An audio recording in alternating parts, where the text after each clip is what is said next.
330 رات۔ جب 330 رات ہوئی تو شہرزاد نے بادشاہ شہریار سے کہا کہ اے میرے بادشاہ، اگر تو اجازت دے اور تجھے نیند نہ آتی ہو تو میں تجھے ایک مکتب کے ملا کی حماقت کی دلچسپ کہانی سناتی ہوں۔ بادشاہ شہریار نے کہا ہاں سنا۔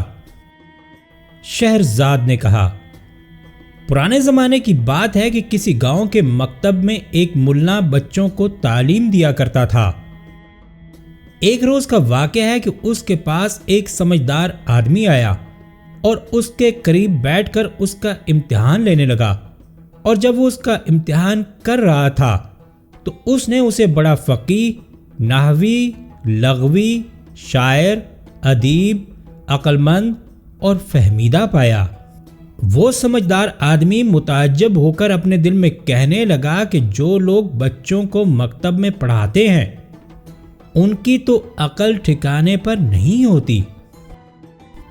یہ سوچتے ہوئے جب وہ شخص ملا کے پاس سے اٹھ کر جانے لگا تو ملا نے کہا کہ آج رات تو میرا مہمان ہے۔ اس شخص نے ملا کی دعوت قبول کر لی، اور جب ملا نے مکتب سے فراغت پائی تو وہ اس کے ساتھ اس کے گھر گیا۔ اس ملا نے اس کی بڑی آؤ بھگت کی اور کھانا پیش کیا۔ کھا پی کر وہ دونوں بیٹھے اور تہائی رات تک بات چیت کرتے رہے۔ اس کے بعد اس نے مہمان کے لیے بچھونا بچھوایا اور خود مکان کے اندر اپنے کمرے میں چلا گیا۔ ابھی مہمان لیٹ کر سونے ہی والا تھا کہ اندر سے چیخوں کی آوازیں آنے لگیں۔ مہمان نے گھر میں موجود لوگوں سے اس کی وجہ پوچھی تو انہوں نے کہا کہ شیخ پر بڑا سخت حادثہ گزرا ہے اور وہ جان کنی کی حالت میں ہے۔ مہمان نے کہا مجھے اندر لے چلو۔ لوگ اسے اندر لے گئے تو اس نے دیکھا کہ شیخ بے ہوش پڑا ہے اور خون بہہ رہا ہے۔ اس نے شیخ کے منہ پر پانی چھڑکا۔ جب اسے ہوش آیا تو مہمان نے پوچھا اے میرے آقا تجھے کیا ہو گیا؟ اس نے جواب دیا اے میرے بھائی، جب میں تیرے پاس سے گیا تو بیٹھ کر خدا کی صنعتوں پر غور کرنے لگا اور اپنے دل میں کہا کہ جو چیزیں خدا نے آدمی کے لیے پیدا کی ہیں ان میں کوئی نہ کوئی فائدہ ضرور ہے۔ مثلا خدا نے ہاتھ پکڑنے کے لیے بنائے ہیں، پاؤں چلنے کے لیے، آنکھیں دیکھنے کے لیے، کان سننے کے لیے اور اسی طرح سے اور بھی، مگر خوشیوں میں کوئی فائدہ نہیں۔ اس لیے میں نے ایک استرا لے کر انہیں کاٹ ڈالا، بس اسی سے میری یہ حالت ہو گئی ہے۔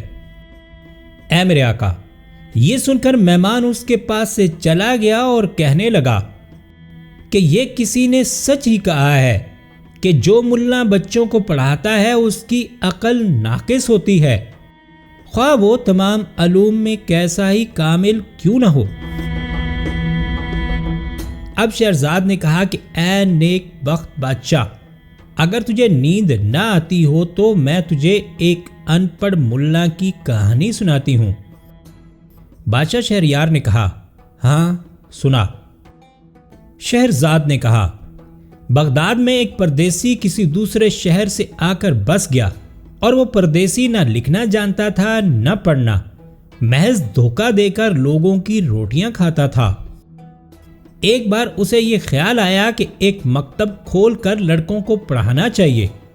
چنانچہ اس نے تختیاں اور لکھے ہوئے کاغذ لا کر ایک گھر میں لٹکائے اور ایک بڑی سی پگڑی باندھ کر گھر کے دروازے پر بیٹھ گیا، جسے اس نے مکتب کا نام دے دیا تھا۔ لوگ اس کے پاس سے گزرتے، اس کی پگڑی، تختیاں اور کاغذ دیکھ کر خیال کرتے کہ یہ بڑا عالم ہوگا۔ وہ اپنے لڑکوں کو اس کے پاس لاتے۔ وہ پردیسی ان میں سے ایک سے کہتا پڑھا اور دوسرے سے کہتا پڑھ۔ اس طرح لڑکے ایک دوسرے کو لکھاتے پڑھاتے تھے۔ ایک دن یہ اپنی عادت کے موافق مکتب کے دروازے پر بیٹھا ہوا تھا کہ کیا دیکھتا ہے کہ دور سے ایک عورت اپنے ہاتھ میں ایک خط لیے چلی آ رہی ہے۔ یہ ملا اپنے دل میں کہنے لگا کہ ہو نہ ہو وہ عورت ضرور میرے پاس خط پڑھوانے آ رہی ہے اور مجھے پڑھنا تو آتا نہیں، اب کیا کروں؟ اتنے میں اس نے اتر کر بھاگنے کا ارادہ کیا، لیکن اس عورت نے اسے آ پکڑا اور اس سے کہنے لگی کہ کہاں جاتا ہے؟ اس نے کہا کہ میں ابھی ظہر کی نماز پڑھ کر آتا ہوں۔ عورت بولی، ظہر کی نماز میں تو ابھی کافی دیر ہے، پہلے میرا یہ خط پڑھ دے، پھر اس کے بعد تو نماز پڑھنے چلا جائیو۔ اب مجبوراً اس نے خط اس کے ہاتھ سے لے لیا اور اسے الٹا پکڑ کر دیکھنے لگا، کبھی پگڑی ہلاتا، کبھی بھویں مٹکاتا اور ناراضگی کا اظہار کرتا۔ دراصل اس عورت کا شوہر سفر پر تھا اور اس نے اپنی بیوی کو یہ خط لکھا تھا۔ جب اس نے ملا کی یہ حالت دیکھی تو اپنے دل میں کہنے لگی کہ ہو نہ ہو میرا شوہر مر گیا ہے اور ملا ایسی بری خبر کہتے ہوئے ہچکچا رہا ہے۔ اب عورت نے اس سے کہا، اے میرے آقا، اگر وہ مر گیا ہے تو مجھ سے صاف صاف کہہ دے۔ ملا نے صرف اپنا سر ہلایا اور ساکت ہو گیا۔ اب اس عورت نے پوچھا کہ کیا میں اپنے کپڑے پھاڑ ڈالوں؟ اس نے جواب دیا، پھاڑ ڈال۔ عورت نے پھر کہا، کیا میں اپنا منہ پیٹوں؟ اس نے کہا، ہاں پیٹ۔ اب اس عورت نے اس کے ہاتھ سے خط لے لیا اور اپنے گھر گئی، اور جب اس نے یہ خبر گھر والوں کو سنائی تو سارا گھر رونے پیٹنے لگا۔ ایک پڑوسی نے رونا پیٹنا سنا تو اس نے پوچھا کہ اس کی کیا وجہ ہے؟ لوگوں نے کہا کہ خط آیا ہے اور اس میں لکھا ہے کہ اس عورت کا شوہر مر گیا ہے۔